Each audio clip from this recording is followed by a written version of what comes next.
সবকিছু ঝাঁটপাট দিয়ে মুছলাম। আমি যখনই আসি তখনই না ঘরটা পরিষ্কার করে দিই, কারণ মা না পারে না আর নোংরা করে দেয়। ছেলেপিলেরা আছে তো ভাই বোন নোংরা করে দেয়। তো এই যে দেখো সবকিছু গুছিয়ে নিয়েছি, একদম বিছানাটাও ঠিকঠাক করে দিয়েছি। এই ফ্রিজটা ঢাকা ছিল না, ফ্রিজটা মুছলাম, মুছে ঢাকা দিয়ে দিলাম। এভরিওয়ান আসসালামু আলাইকুম, কেমন আছো সবাই? আশা করছি সবাই ভালো আছে, আল্লাহর রহমতে আমিও বেশ ভালো আছি। তো এই যে আবার একটা নতুন ভিডিও নিয়ে চলে আসলাম। আর এটা কি দেখতে পাচ্ছ, এটা আমার ছোটবেলায় একটা স্মৃতি বলতে পারো। এই যে এই পুকুরটা দেখতে পাচ্ছ, এই পুকুরে আমি অনেক ছোটবেলাতে স্নান করতাম, অনেক ছোট থেকে স্নান করতাম। তবে বিয়ের অনেক আগে থেকে আমি স্নান করা বন্ধ করে দিয়েছিলাম। আর এই যে এখানে এসে দেখি পুকুরটা পুরো সেচে দিয়েছে, দিয়ে শুকনো হয়ে গেছে, একদম মাটি কেটে আরও মানে গহীন করছে আর কি। আর এই যে এখানে কিন্তু অনেক বড় সিঁড়িও আছে। আর এদিকে রাস্তা আমরা যাচ্ছিলাম শাক তুলতে, আমি আছি, ভাবি আছে, আর একটা ভাবি আছে। তো এই যে আমাদের মসজিদটাও তোমাদের দেখিয়ে দিলাম, ওটা আমাদের মসজিদ, আমাদের এখানকার, আমার বাপের বাড়ির এখানকার মসজিদ। আর ভাবিরা দেখো অলরেডি শাক না তুলতে চলে আসছে। রোজার সময় একটু শাকটা খেলে কিন্তু বেশ ভালোই লাগে, তাই না?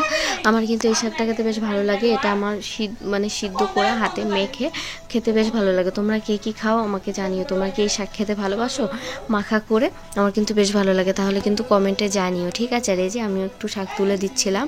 তো এখানে অনেক শাক আছে কিন্তু, হ্যাঁ, কিন্তু একটু রোদ হয়ে গেছে, তার জন্য অল্প করে তোলা হলো। এত রোদ্রে রোজা মুখে থাকাটা সম্ভব নয়। এই যে বাড়ি ফিরছি, বাড়িতে গিয়ে এখনও অনেক কাজ আছে। কি করব বলো তো? বাড়িতে গিয়ে একটু মা বলেছিল ঘরটা ঝাড়ার কথা, তো যে বাড়িতে অনেক আগে মানে বড় বড় যেসব বাসনপত্র আছে সেগুলো তো সবসময় ব্যবহার করা হয় না, তো সেইগুলো একটু পরিষ্কার করব, সেটাই মা বলছিল। তো একটা একটা করে সব করতে হবে, জামাকাপড় কাচতে হবে। তো এই যে বাড়িতেও চলে এসেছি, আর দেখো কি অবস্থা, সব পেরে নিয়েছি, ঘরে ঝোল ঝাড়ছিলাম। তো ঝাড়ার সময় তোমাদের আর শেয়ার করতে পারিনি, কারণ ছাড়বো না, ভিডিও ধরবো, এখানে তোমার স্ট্যান্ড নেই না। এই যে মা ভাবি এদিকে পরিষ্কার করছে, আমিও উপর থেকে সব পেরে দিলাম, এবার আমিও পরিষ্কার করব। তো চলো আজকে ফুল ভিডিওটা দেখতে থাকো, আশা করছি তোমাদের ভালো লাগবে। ভালো লাগলে লাইক কমেন্ট শেয়ার করতে হবে কিন্তু, ঠিক আছে?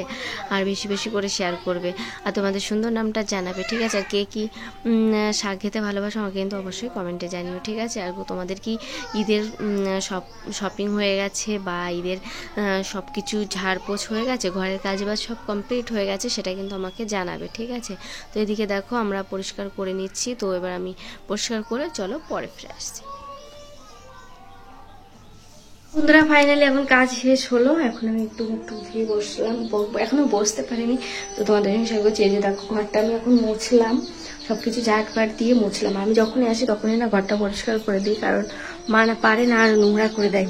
ছেলেপিলেরা আছে তো ভাই বোন নোংরা করে দেয়। তো এই যে দেখো সবকিছু গুছিয়ে নিয়েছি, একদম বিছানাটাও ঠিকঠাক করে দিয়েছি। এই ফ্রিজটা ঢাকা ছিল না, ফ্রিজটা মুছলাম, মুছে ঢাকা দিয়ে দিলাম। আর এই যে শোকেসটাও সব ওপরেগুলো কেমন নোংরা হয়েছিল, ময়লা হয়েছিল, সেগুলো সব পুছেছি, এগুলো দিয়ে সব পুছেছি। বাঙ্কারের উপরে যে হাঁড়ি কুড়ি ছিল সেগুলো ময়লা হয়েছিল, সেগুলোও পুছেছি, সব কিছু পুছেছি। এবার আমি আয়নাগুলো কিছুক্ষণ ভিজিয়া ন্যাকড়া দিয়ে মুছেছিলাম, তো এখন একটু সাদা হয়েছিল, এই যে এখন একটু ক্লিয়ার আসছে। তো আমি এখন কিছু না, এখন কিচ্ছু করবো না, এখন জাস্ট একটা ভিডিও এডিট করা আছে, সেটা দেখি কতদূর কি করা যায়, এডিট করতে পারি কিনা, এটা এডিট করবো করে আজকে আপলোড দেব।